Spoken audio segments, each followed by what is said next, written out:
네, 오늘 우리가 이제 셋째 날을 살펴보기에 앞서서 또 복습을 좀 하고 넘어가야 될 것 같아요.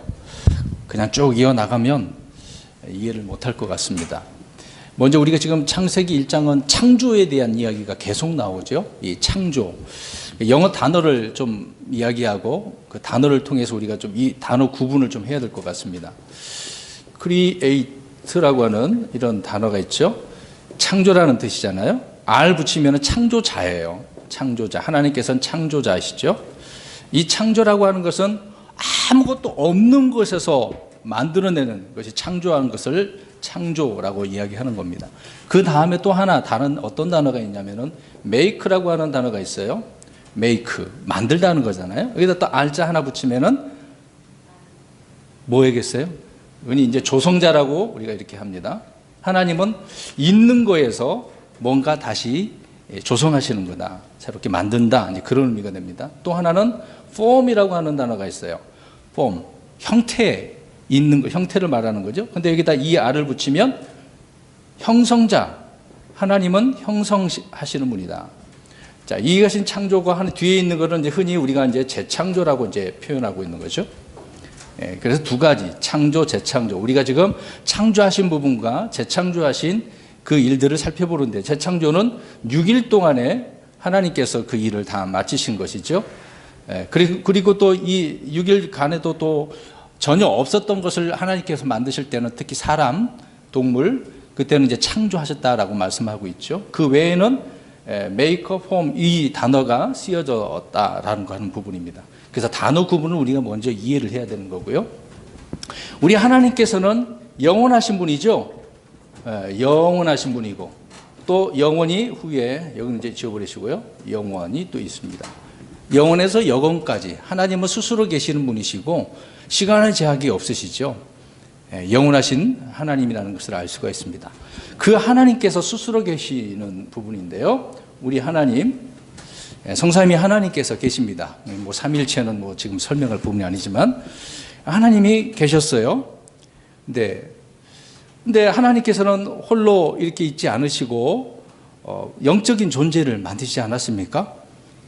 어느 시점에 시간의 제약이 없는 그런 시점에 하나님께서는 영적인 존재를 만드셨는데 혹시 기억나시죠? 스랍, 또 그룹, 뭐 정사, 권능, 뭐 별들, 뭐 지리자들, 그리고 천사들 굉장히 많죠? 이런 영적인 존재가 성경에 여기저기 많이 이야기를 하고 있습니다. 그러니까 어느 때에 하나님께서는 이런 자들을 만드셨어요. 그리고 또 이런 자들을 위해서 또 이들은 이제 하나님의 아들이라고 이제 불리고 있는 부분이 있는데 하나님께서 이럴 때에 하늘과 땅을, 이제 하늘이죠. 땅을 만드셨어요. 처음에. 우리가 알고 있는데 처음이죠. 1장 1절이. 근데 이 처음은 시간의 개념으로서 처음이 아니다. 그렇게 말씀드렸습니다. 시간의 개념이 시작되려면은 3절부터 그때서부터 이제 시간의 개념이 들어가기 때문에 첫째 날부터 들어가게 되겠죠. 이때 처음은 하나님께서 처음이시다라는 것을 말씀하고 있다라고 하는 그 부분을 말씀드렸고요. 그 하나님 이야기했는데 하나님은 창조자 하나님이라고 말씀드렸습니다. 그 하나님께서 하늘과 땅을 만드셨어요. 그래서 이 처음에 이 기초를 놓을 때 욥기서 38장에 영적인 존재들이 하나님께 찬송과 영광을 돌리게 되는 거죠. 또 그들이 기뻐했다라고 하는 단어가 나오는데 그들이 기뻐하는 것은 결국은 자기들에게 이제 이것이 주어지는 것이기 때문에 얼마나 기뻤겠습니까? 그랬는데 그들이 이제 이곳에서 뭐 하늘로 올라가든 밑에 여기서 있던 간에 그들의 소유를 주어졌을 때 이들은 이 땅에서 얼마나 행복했겠습니까? 그래서 여기에 이제 뭐 에스겔서 28장과 이사야 14장을 보면 아시겠습니다만은 에스겔 28장에 보면은 그들이 여기 뭐 민족들, 이 민족은 인류, 인간을 말하는 게 아닙니다. 영적 존재들을 말하는 거죠. 그들의 또 백성들이 있다고 표현했고 여기에 많은 무수한 영적인 존재들이 살고 있었던 거죠. 그런데 어느 시점에 사탄, 루시퍼라고 하는 덮는 그룹이 다섯 번째 그룹이 자기뿐만 아니라 많은 타락한 천사들, 하나님의 아들이라 부르는 그런 자들이 하나님을 대적했다라고 말씀하고 있지 않습니까? 그 내용이 이제 이사야 14장에 나오는 거죠. 그래서 이제 여기를 표시 넘어가고 이 지구에 그들이 살고 있었던 이 지구를 온갖 더럽히고 저 우주도 다 더럽히고 정말 악하게 하나님을 대적하려고 하는 그런 부분이 이제 드러났던 부분이죠. 그래서 하나님께서 그것을 아시고 홍수가 두 가지가 있는데 엄청난 물로서 온 우주를 다 하나님께서 물로 심판해서 덮어버리십니다. 심판하신 거죠. 하나님이 계신 셋째 하늘은 빼고 그 아래 것들은 전부 다 물로서 심판하셔서 덮어버리셨어요. 노아 홍수가 아닙니다. 그래서 지구가 완전히 덮어져 있어서 어둠 가운데 있었던 거죠. 근데 그 이전에 나오는 이제 땅은 형태가 있어요, 없어요? 예, 형태가 없고 비어 있고 하나님께서 처음에 하늘과 땅을 만드셨을 때는 완벽하게 완전하게 만들었습니다만은 이 영적인 존재들의 타락으로 인해서 하나님은 이 만들어 놓은 땅이 완전히 저 우주도 마찬가지겠죠. 물러서 덮어버렸기 때문에 특히 이 땅은 형태가 없고 비어 있었다. 근데 그 어둠은 기품의 표면 위에. 그러면 이제 기품이라고 할 때는 우리가 말씀드렸다시피 지구 안에 뭐 바닷속 기품을 말하는 게 아니라 우주, 지금을 표현하면 우주가 기품이다. 그래서 이 기품 위에 어둠이라고 하는 것이. 근데 이 어둠이라고 단어는 하나님께서 창조하신 거라고 이사야서에 말씀하고 있잖아요. 이미 하나님께서는 이 어둠이라는 것도 그 당시 창조하셨던 부분입니다. 그래서 그 어둠이 이 기품의 표면 위에 다 덮고 있었던 거죠. 그 다음에 물론 기품 다 물들이라고 표현하고 있는데 어둠은 그렇게 다 채워요. 근데 이 또 물들의 표면 위에 누가 하나님의 영이 움직이고 계신다. 그 하나님의 영이 움직이고 있다라고 하는 의미를 닭이 알을 품는 것처럼 성령님께서 하나님의 영이신 성령님께서 다시 뭔가 회복시키기 위해서 품고 있다. 이미 더럽혀지고 파괴된 이런 지구를 온 우주를 성령님께서는 회복시키기 위해서 그런 일을 하고 계셨다. 여기까지 우리가 이제 살펴보았던 거죠. 그 다음에 이제 3절에 보니까 하나님께서 이르시되 빛이 있으라 그랬습니다. 이제 하나님이 이제 말씀하셨고 성령님도 움직이고 계시고 이제 빛이신 예수님이 드러나는 것이 이 첫째 날에 나타나는 거죠. 그래서 빛이라고 하는 것은 태양빛을 말하는 게 아니에요. 선이 아니죠. 라이트라고 하는 엄청난 우주적인 하나님의 그 빛을 말하는 겁니다. 태양은 아니지만 빛이 있는 거예요. 이제 놀라운 그런 빛이 되겠죠. 뭐 과학적으로 무슨 설명을 더 이걸 100% 할 수는 없는 부분이지만 아무튼 하나님께서는 우주적인 그런 빛이 있게 하셨단 말입니다.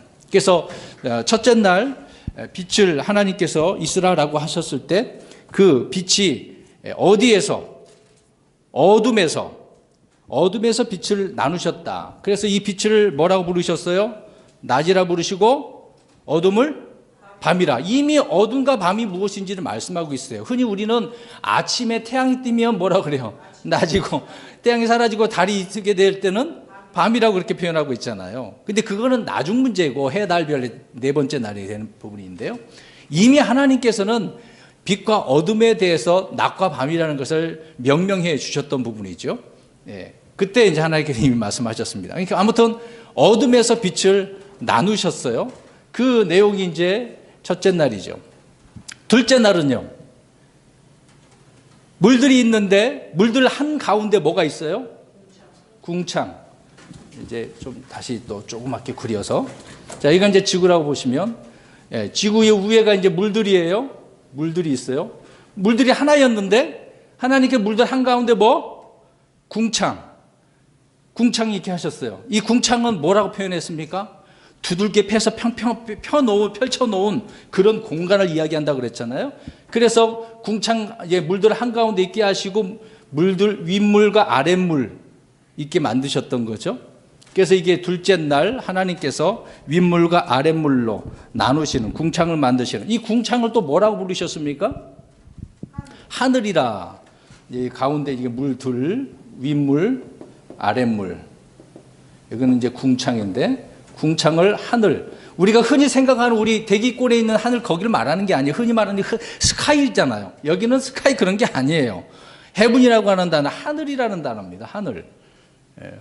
그러니까 우리가 하늘 그러면은 이제 이 지구를 떠나서 우주 전체 하나님이 계신 곳까지 다 하늘. 그래서 물론 우리가 이 밑에 여기 첫째 하늘도 하늘이라고 표현하고 있습니다.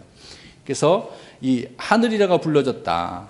라는 것을 이제 둘째 날까지 우리가 살펴보았습니다. 오늘은 셋째 날이죠. 이제 하나님께서 이런 일을 하시고 오늘 두 가지 일을 하십니다. 셋째 날에는요, 무슨 일을 하셨냐면, 하나는 마른 육지가 있어요. 마른 육지. 그 다음에 식물에 대한 이야기거든요. 식물은 풀이 있고, 뒤에서 설명하겠습니다만은, 또 하나, 씨 맺는 채소. 그 다음에 열매 속에 씨가 있는 과일나무. 자, 이건 이제 이 두 가지 일을 오늘 우리가 살펴볼 겁니다. 이거를 이해를 해야 셋째 날 또 뭐가 있는지를 알 수 있었기 때문에 설명을 드렸습니다. 자, 그러면 다시 이제 우리 오늘 가서 오늘 셋째 날인데요. 말씀드린 것처럼 이 셋째 날은 두 가지 일을 하신 부분이 있습니다. 자, 이것을 다시 설명하기 전에 한 번 더 요약해서 설명도 말씀드리겠습니다. 그러니까 주님이 행하신 하루하루의 일들이 정말 중요하고 구원의 진리를 말씀해주고 있다라고 하는 부분입니다. 그냥 넘어갈 일은 아니죠. 그래서 지난주에 숙제를 내드렸는데, 셋째 날 그러면은 셋째 날 다 찾아보면 무엇을 의미할까? 그런 내용을 찾아서 공부하라고 이제 말씀드렸는데요. 왜 그렇게 제가 숙제를 내드렸냐면, 성경에 이런 부분까지라도 성경을 성경으로 풀게 되어지면 놀라운 의미의 말씀들을 우리가 주님의 뜻을 이해할 수 있기 때문에 그렇다는 것이죠. 아무튼 주님은 첫날 어둠에서 빛을 나누셨고, 둘째 날 물들 사이에 궁창을 두심으로 이제 물을 이제 나누시게 됐던 거죠. 궁창 위의 물은 그래서 깊음 또는 유리바다, 이렇게 표현을 불리고 있죠. 근데 이 둘째 날에는 하나님께서 좋아하셨다는 말이 있어요, 없어요? 없어요. 그건 왜 그렇다고 그랬습니까? 사악한 존재가, 영적인 존재가 지금 공중에, 저 우주에 있기 때문에 하나님께서 그날은 기뻐하지 않으셨다는 거죠. 그런 문제가 있는 부분입니다. 그래서 이제 그들이 타락했기 때문에 하나님이 계신 셋째, 여기에는 유리바다, 물들이 다 지금 얼어져 있는 상태죠. 그래서 그들은 더 이상 셋째 하늘로 들어갈 수 없는 부분이었던 것입니다. 그래서 아무튼 그렇게 나누셨는데, 이 유리바다라 불리는 이 깊음에 용들이 있다, 사악한 존재들이 있다, 그 얘기입니다. 그래서 성경 곳곳에 등장하는 이런 초자연적인 그런 생물들이 실제로 이 지구의 문제가 아니라 저 깊음의 바다라고 하는 우주에 있다라고 하는 부분입니다. 그리고 둘째 날 흔히 우리가 우주라고 부르는 이 은하계를 주님께서 만드셨는데, 그러나 창세기에서 주님은 궁창 위의 물들에 대해서는 언급하지 않고 있다는 거죠. 이 우주에 대한 부분을, 어떤 물들에 대한 부분을 자세히 설명하고 있지는 않습니다. 주로 물들 아래 이 지구, 땅에 있는 것을 말씀을 많이 하고 계신다는 거죠. 그래서 궁창 아래의 물들, 즉 하늘 아래의 물들이 한 곳으로 모으시고 또 지구를 조성하시는 부분만 기록하셨다는 거죠. 2번을 줄이라는 얘기였던 거죠. 1번은 그대로 놔두고. 자, 오늘은 이제 모든 것이 땅에 대해서 초점 맞추는 부분 속에 지금 셋째 날 이 땅의 이야기가 나오고 있는 것이죠. 근데 우리가 알다시피 땅은 지구를 가리키는 말이 있고요, 육지를 가리키는 말이 있습니다. 우리 한국말로 그냥 똑같이 땅 그러니까 좀 다릅니다. 영어는 물론 earth 대문자가 있고 소문자가 있고 또 랜드라고 하는 육지 그 단어가 있거든요. 그래서 우리나라는 랜드, 육지 그렇게 표현을 했습니다. 이런 구분이 좀 있어요. 그리고 또 사람들이 거하는 그 지역도 땅이라고 이렇게 표현을 하고 있잖아요. 창세기 1장에서 창조되었던 그 땅은 물속에 잠겨 있었죠. 심판으로 인해서. 셋째 날에 비로소 그 육지가 있었던 그 땅이, 육지가 어떻게 하고 있습니까? 드러나고 있는 거죠. 물에 잠겼었는데 드러난 거예요. 그래서 창세기 1장 2절에서 지구를 덮고 있던 그 물들의 대부분이 궁창의 깊음이라고 불리는 이 바다에 있었는데, 바다에 있는데 거기서 이제 드러난 거다. 이제 9절부터 한번 잘 보겠습니다. 하나님께서 이르시되 하늘 아래의 물들은 한 곳으로 함께 모이고 마른 육지는 드러나라 하시니 그대로 되니라. 이제 주님은 땅 위에 있던 그 어둠은 빛을 통해서 이제 어둠이 점점 사라졌던 부분이었고, 이제 물은 궁창으로 다 나누셨고, 지금 읽은 9절에서는 하늘 아래의 물들은 이제 어느 하늘을 이야기할까요? 아까 이제 해분 얘기했을 때 저 우주 쪽 얘기했지만 지금 하늘 아래라고 그랬으니까 이제 여기는 어디를 이야기하겠습니까? 그렇죠. 지구 위에 있는 그렇죠. 대기권 이제 그쪽을 우리가 생각할 수가 있겠습니다. 그러니까 하늘 아래의 물들은 새가 날아다니는 그 하늘을 말하고 있어요. 우리가 지금 하늘을 쳐다보면 거기를 말하고 있는 겁니다. 주님께서 땅 위의 물들은 이라고 하지 않으시고 하늘 아래의 물들은 그렇게 이야기하고 있네요. 근데 그 물들은 한 곳으로 모이라고 그랬습니다. 그러니까 지구를 덮고 있던 그 물들이 한 곳으로 모여지게 된 거네요. 네, 무엇으로? 질문이 있다고요?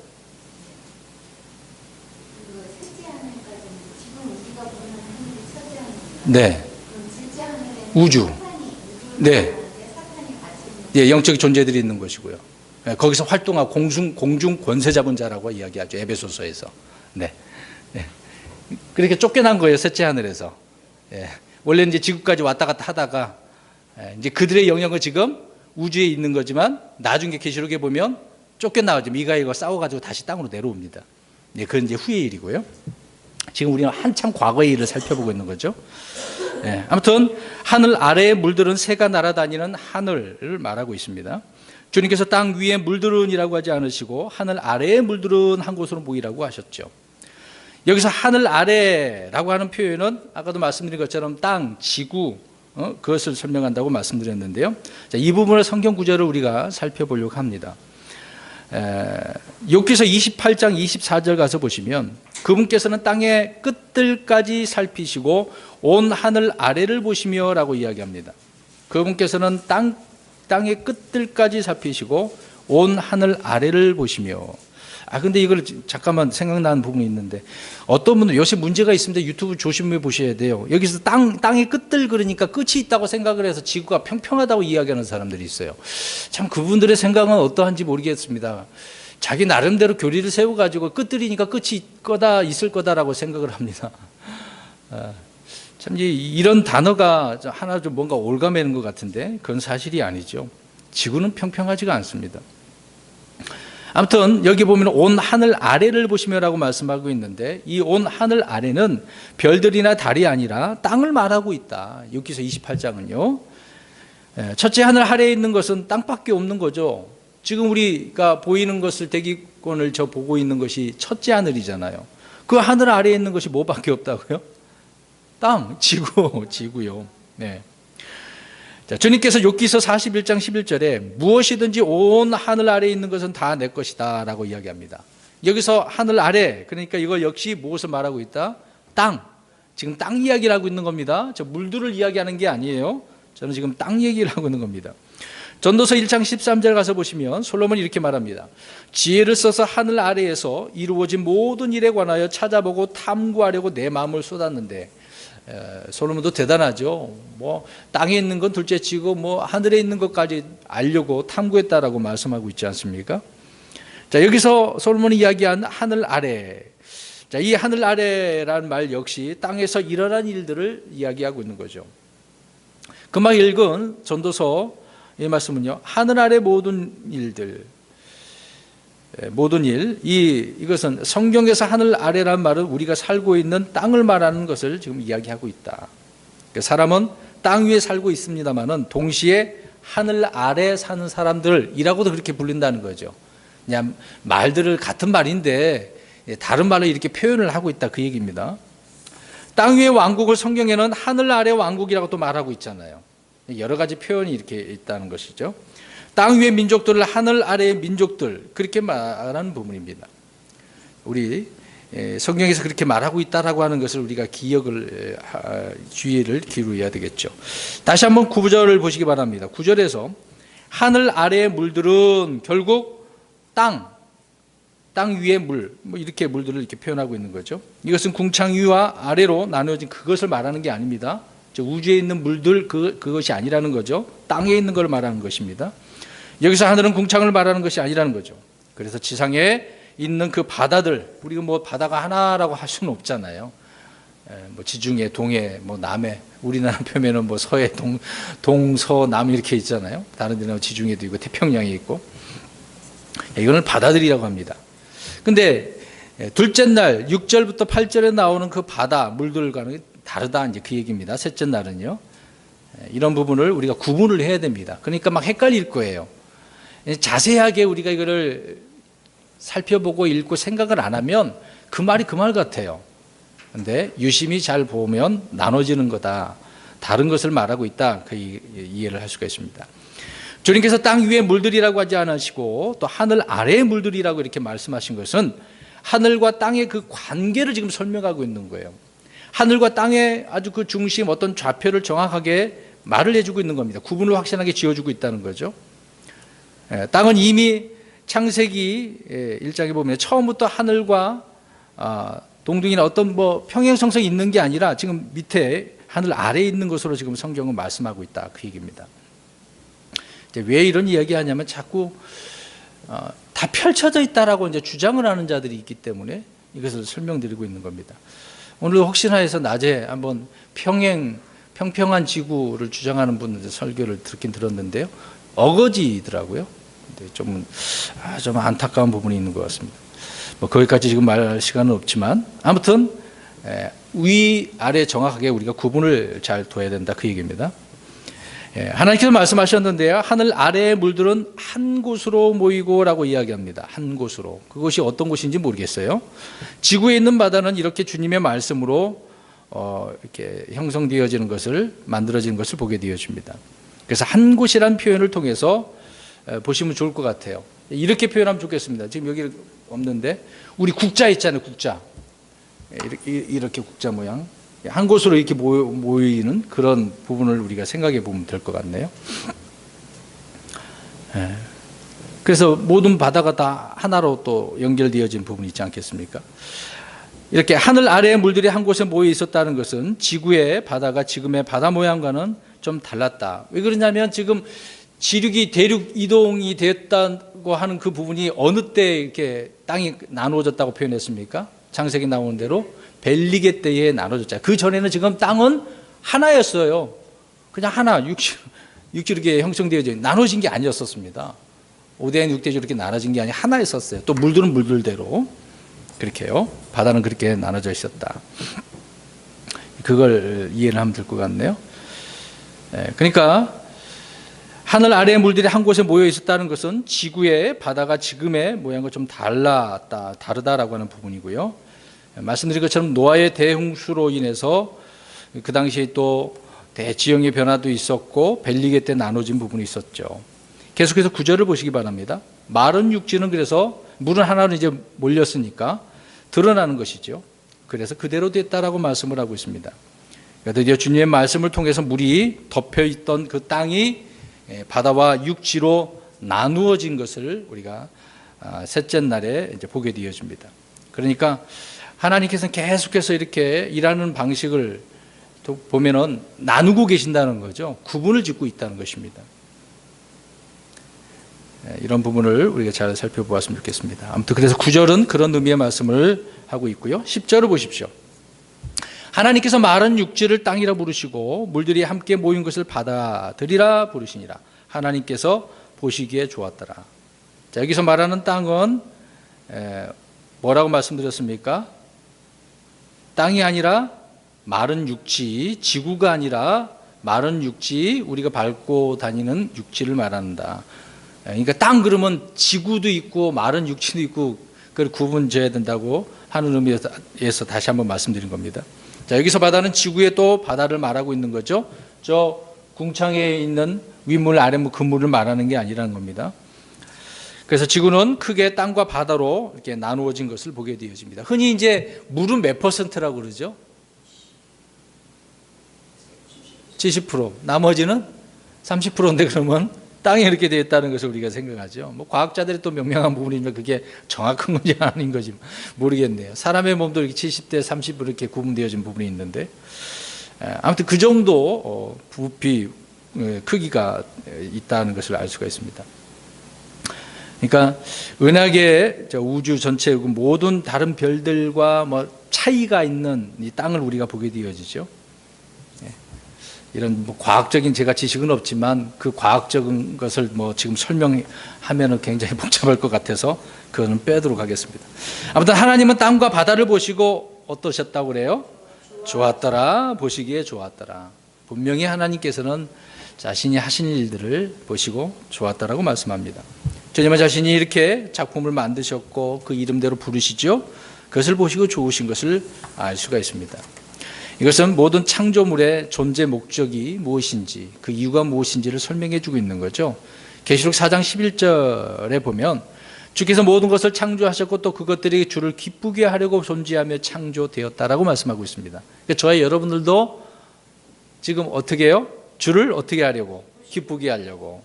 날마다 기쁘게 하고 있는지 모르겠습니다. 아무튼 창조물은 그렇게, 그래서 하나님은 보시기에 좋았다라고 말씀하고 있습니다.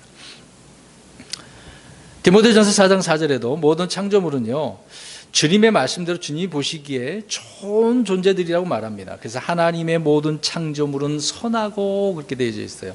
근데 누가 문제를 일으켰어요? 사탄. 이놈 때문에 하나님께서 만들어 놓은 것이 썩어지고 부패되고 또 나쁘게 되어진 것을 보게 되어지죠. 그 다음에 11절입니다. 10절은 좋으셨다고 말씀하고 있네요. 하나님께서 이르시되, 그러니까 첫 번째 일은 마른 육지가 어떻게 해요? 드러났어요. 그러면 우리가 흔히 과거에 보는 성경을 통해서 보면은 이 지식을 올바른 지식이 아니면 셋째 날에 이렇게 표현합니다. 뭘 만들었다고 흔히 이야기를 하죠?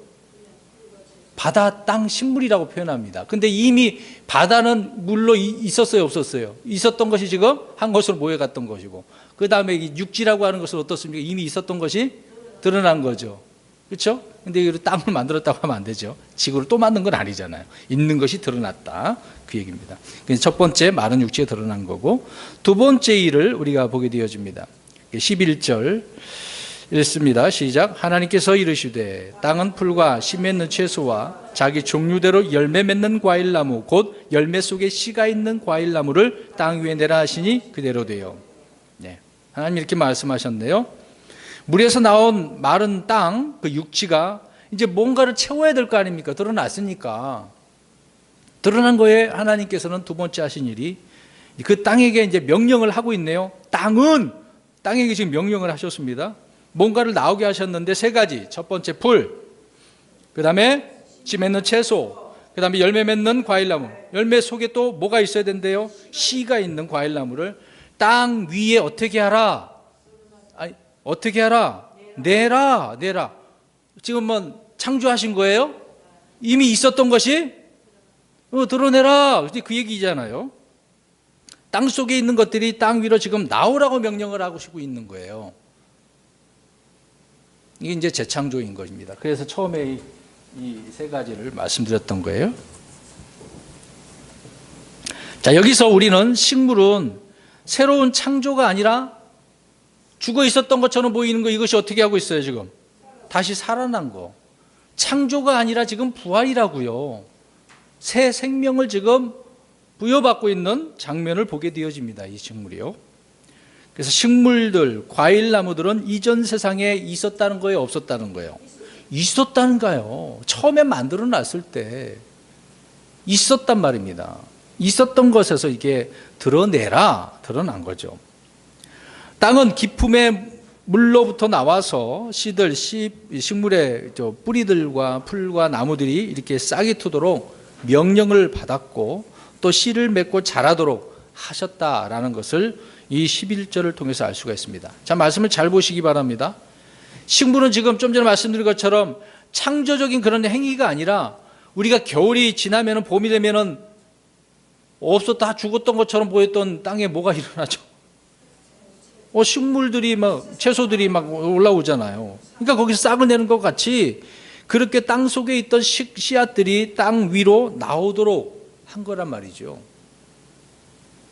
마른 땅을 보신 주님께서 땅은 뭐뭐를 땅 위에 내라 그렇게 말씀하시자 그 속에서 식물들이 나오고 과일나무들이 솟아나서 자연이 만들어지게 되어지는 겁니다. 얼마나 푸르고 아름답겠어요. 그 당시에는 부패된 그런 나무들도 씨도 채소도 아니었기 때문에 오늘날 길가에 있는 풀들은 어떻습니까? 과거에 이제 풀 그러면 이제 허브 종류인데 지금의 풀들은 우리가 지나가다 그 제대로 먹으면 큰일 나죠. 특히 도로변에 있는 거 겨울에 무엇을 뿌립니까? 얼지 말도록 빙판길은 뭘 차가 잘 다. 예, 그냥 소금도 아니고 화학 그런 비료 같은 것들을 갖다 뿌리지 않습니까? 이제 거기에 이제 길가에 있는 식물들에다가 뿌려져서 그 식물들이 어떻게 했어요? 뭐 이제 표현한 부분이지만 아무튼 그 당시에 이 식물 얼마나 좋았겠어요? 하나님은 거기서 이제 드러나게 하신 것을 보게 되었습니다. 하나님께서 땅에게 명령하신 그 결과가 땅 위에 이렇게 아름다운 초목들이 만들어지는 재창조를 우리가 보게 되어지죠. 그러니까 하나님의 말씀을, 그 말씀의 능력을 보세요. 근데 그 당시에 그렇게 하셨지만 지금도 그것이 그렇게 되고 있어요? 안 되고 있어요? 자, 보세요. 지금 이제 우리 봄이잖아요. 겨울이 얼마 지나지 않고 이제 봄이지 않습니까? 이 일이 지금 계속 반복되고 있는 거잖아요. 하나님의 말씀의 능력이 계속 이렇게 되고 있습니다. 사람들이 심지 않고 가꾸지 않는 그런 초목들이 땅에서 무성하게 이렇게 자라게 된 때가 그때가 되겠죠. 주님께서 나게 하셨기 때문에 그렇다. 자, 성경 한 구절 보겠습니다. 시편 104편 14절. 계속해서 그러는 거예요. 하나님의 창조 이 과정은요, 또 재창조, 조성하시고 형성하시는 것은 말도 못해요. 우리가 한 번으로 끝났다 생각하지만 그렇지 않습니다. 104편 14절 시작. 그분께서 가축이 먹을 풀과 사람이 쓸 채소를 자라게 하시며 땅에서 음식이 나게 하시되. 지금도 하시잖아요. 그래서 우리는 여기에서 주님의 말씀들의 깨달음을, 교훈을, 배움을 얻을 수 있는 거죠. 땅에서 나온 첫 번째 식물이 뭡니까? 세 가지 중에 풀을 먼저 언급을 했네요. 풀. 자, 풀로 그러면 때 우리가 생각을 해보겠습니다. 교훈을 얻어야 되니까요. 그러면 풀은 도대체 뭘 말하고 있을까? 우리가 물론 진짜 식물 풀이에요. 근데 이사야 40장을 보겠습니다. 이사야 40장.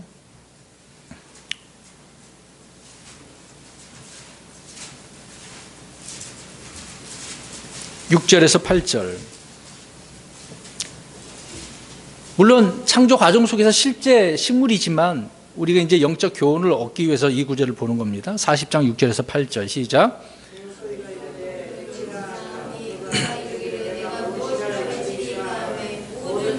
풀이요 육체의 모든 아름다움은 들의 꽃과 같으니라. 풀은 마르고 꽃은 시드나니 이는 주의 영이 그것 위에 불기 때문이라. 참으로 백성은 풀이로다. 풀은 마르고 꽃은 시드나 우리 하나님의 말씀은 영원토록 서리로다.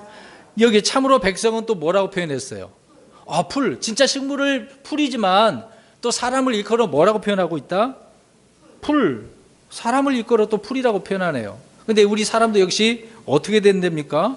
시든데요. 네. 그 다음에 또 한 구절 보겠습니다. 베드로전서 1장 24절을 보십시오. 베드로전서 1장 24절 있습니다. 시작. 모든 육체는 풀과 같고 사람의 모든 영광은 풀의 꽃과 같아. 자, 모든 육체는 뭐가 같다? 풀과 같다. 여기도 그 베드로 사도가 사람에 대한 이야기를 하고 있네요. 또 말라기서 4장 1절에 가서 보시면 찾지 마시고 이제 풀은 이제 약하고 뭐 금방 시들게 되어지는 거죠. 마른 풀, 지푸라기. 결국은 이것들은 다 어떻게 합니까? 사람들이요. 태워버리잖아요. 시들고 다 말라버린 것들 모아다가 이제 불로 태우는 경우가 있지 않습니까? 자, 그러면 이제 불신자들도 사람은 풀에 불과하다는 것을 잘 알고 있는데요. 그래서 백성들을 민초라고 들풀이라고 이런 표현도 세상적인 용어로도 이렇게 사용을 하고 있습니다. 자, 아무튼 풀은 진짜 그 풀인데 성경에 또 이 풀을 또 누구를 지칭하고 있다? 사람. 그 다음에 두 번째 씨 맺는 채소가 나옵니다. 씨. 자, 이 씨란 단어 이 말씀에 주목하시기 바랍니다. 열매 속에 씨가 있는 거예요. 열매 속에. 자, 채소나 과일이나 씨를 품고 있는 이 씨가 무엇이 있겠습니까? 물론 진짜 식물은 그렇고 그러긴 하는데 우리 갈라디아서 누가복음 8장 11절 보겠습니다. 채소도 과일도 씨가 있잖아요. 이제 과일은 이제 뒤에 것이고, 씨 맺는 채소가 있지 않습니까? 배추 씨 있어요, 없어요? 배추 씨 있어요. 근데 본 적이 있으신가요? 네. 예, 김치는 열심히 잘 해먹는데 못 보신 분들은 어쩔 수 없는. 자, 누가복음 8장 11절에 씨는 또 뭐라고 표현하고 있습니까? 말씀. 자, 보세요. 제가 왜 이걸 찾냐면은 지금 아까 풀은 지금 뭐라고 이야기했어요? 사랑. 자, 그러면 이제 씨는 채소 얘기하고 있는데 이 씨는 지금 뭘 이야기하고 있다 여기서? 말씀. 그 다음에 또 갈라디아서 3장 11절 또 보겠습니다. 갈라디아서 3장 11절 그냥 눈으로 보시고 말씀해 주세요. 갈라디아서 3장 11절 빨리 보시고 아무나 말씀해 주세요. 제가 할 수도 있는데 눈으로 확인하자는 겁니다. 3장 11절 씨는 누구라 그래요?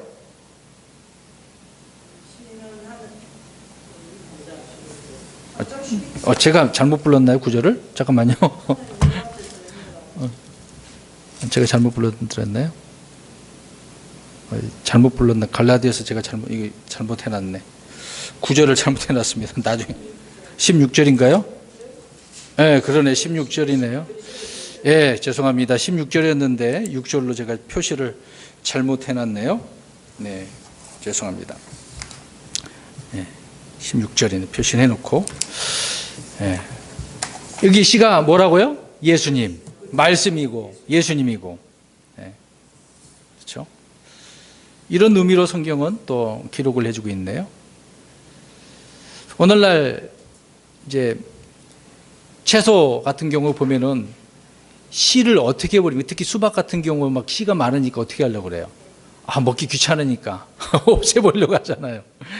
과일 중에서 이렇게 씨를 제거해 버리는 경우가 있네요. 그러니까 그거를 현대 용어로 표현하면 유전자 변이. 이제 그걸 가지고 이것을 통해서 먹기 좋다 막 엄청나게 이렇게 수확할 수 있게 했다라고 이제 자랑하잖아요. 그러면 이제 씨가 없으면 이제 어떻게 되겠습니까? 그렇죠. 사람은 그건 생각 안 하나 봐요. 그 종자를 그러면 어떻게 만들어 놓겠습니까? 그걸 종자 만들려고 또 나름대로 씨 종자 저기 오성에 가보면 그거 있더라고요. 종자 연구소 같은 게. 씨를 없애버리면 안 되는 거거든요. 그러니까 인간은 자꾸 창조에 대해서 무시를 하고 다르게 변형을 시키려고 하는 게 이제 문제가 되고 있습니다. 우리는 말씀을 우리가 찾아보았듯이 말씀의 씨앗으로 그 말씀으로 다시 태어나는 거죠. 자, 그 구절을 우리 보겠습니다. 베드로전서 1장 23절.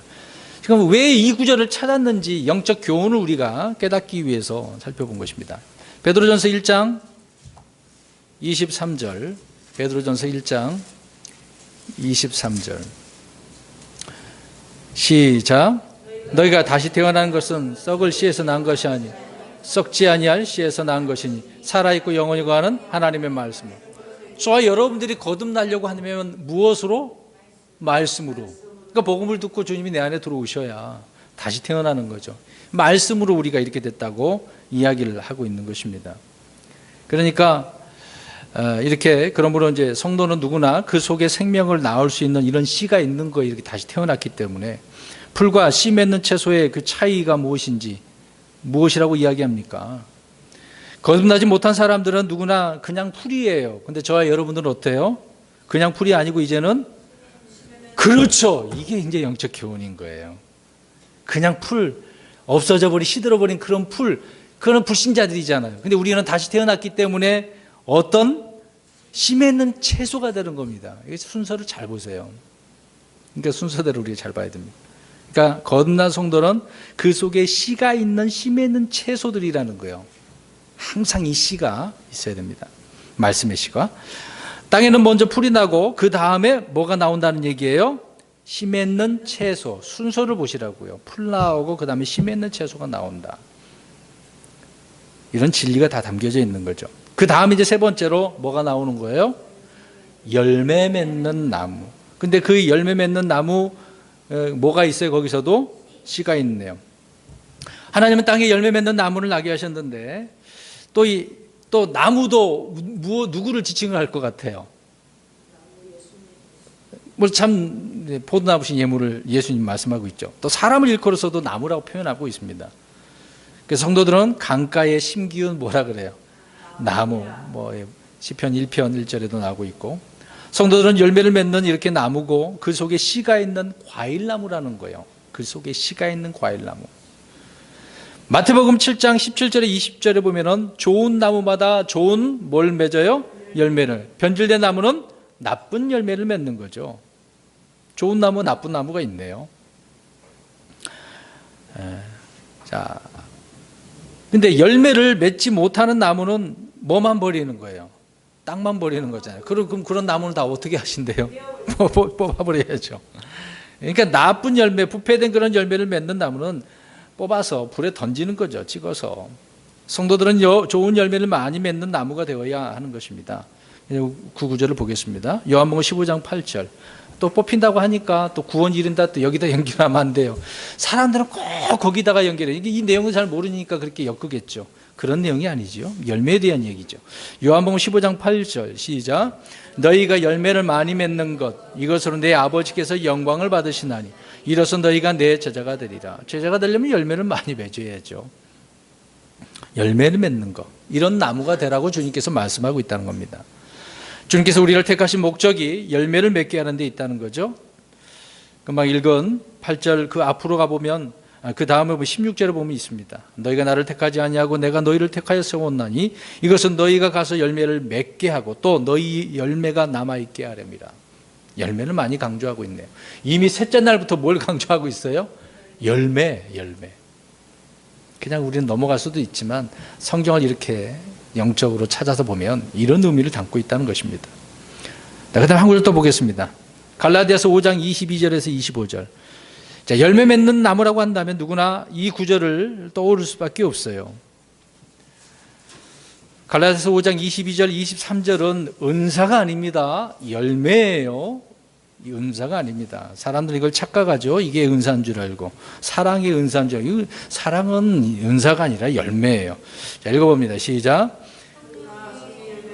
사랑과 기쁨과 화평과 오래 참음과 부드러움과 선함과 믿음과 온유와 절제니 이 같은 것을 대적할 법이 없느니라.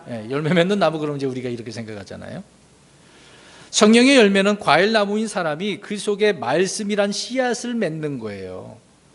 성도들 속에는 이런 열매를 맺을 수 있도록 씨가 있는 무슨 나무? 과일나무.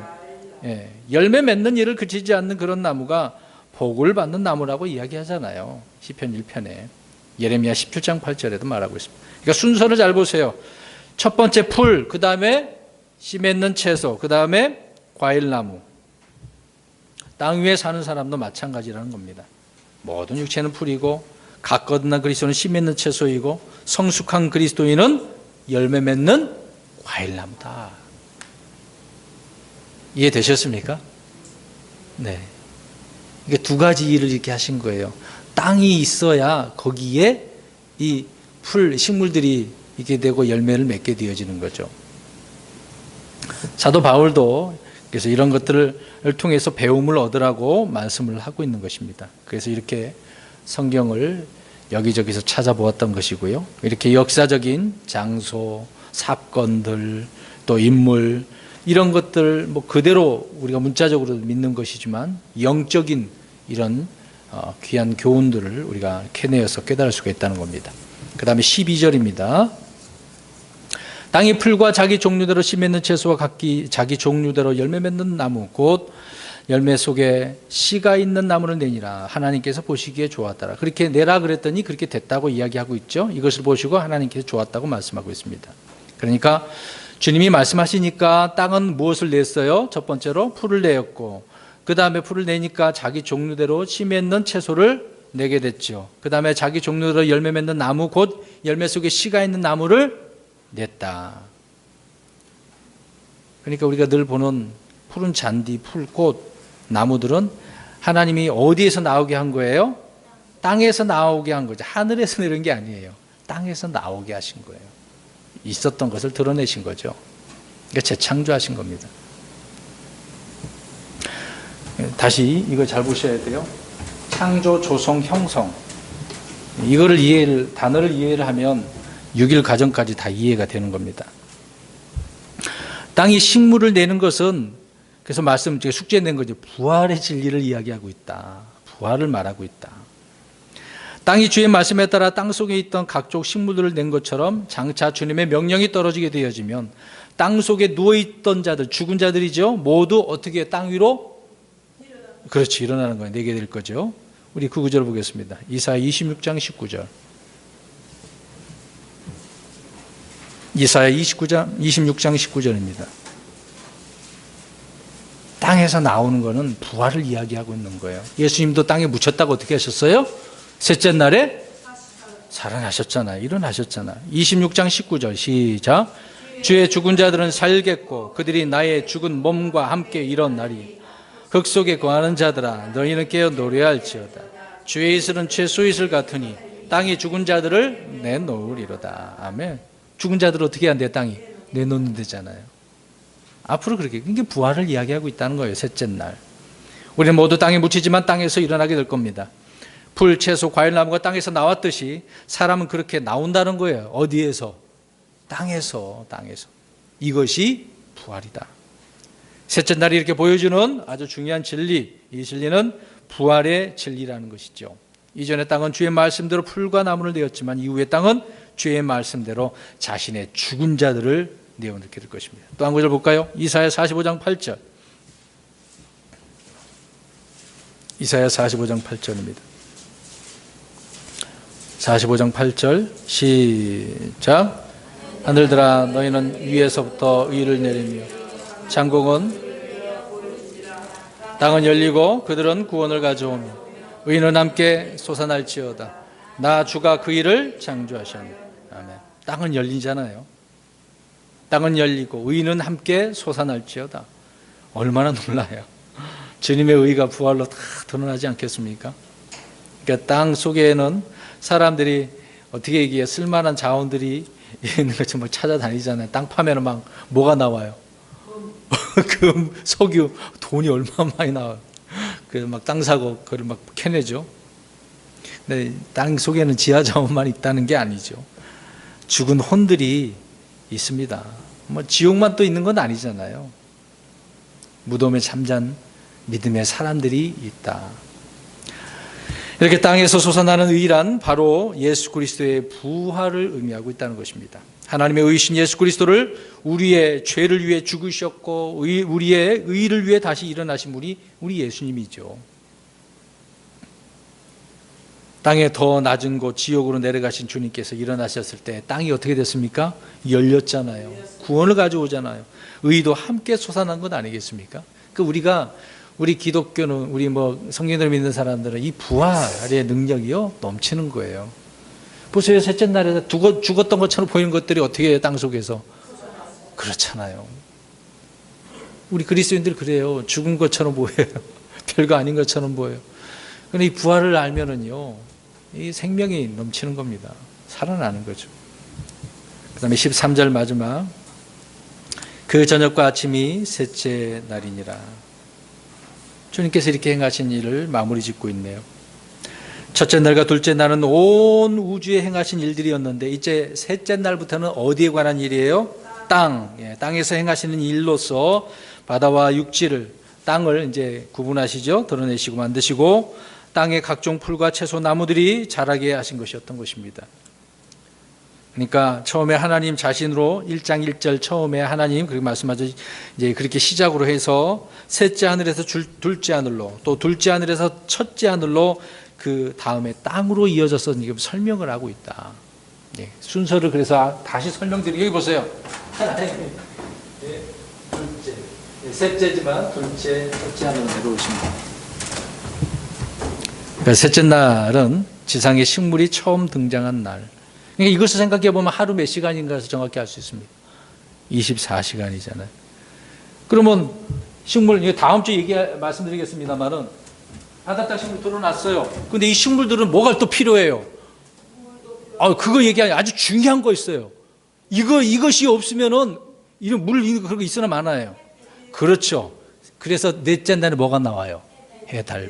그건 다음 주에 얘기하고 했습니다. 24시간 이게 나오는 거죠. 이게 창조 6일 과정이 하루 24시간 정확하잖아요. 그러니까 이제 13절은 그 날의 그 범위를 정확하게 설명을 하고 있다. 그 저녁과 아침이 몇째 날, 셋째 날 정확하게 못 받고 있는 거죠. 이런 원리를 우리가 이해할 수 있습니다. 그래서 그 종류대로 하나님께서 하셨고, 이거는 진화가 아니잖아요. 종류대라고 그랬잖아요. 종류대로. 진화는 어떻습니까? 진화로 주장하는 사람 종류가 없죠. 하나님은 종류대로 만드셨어요. 그게 창조예요. 재창조.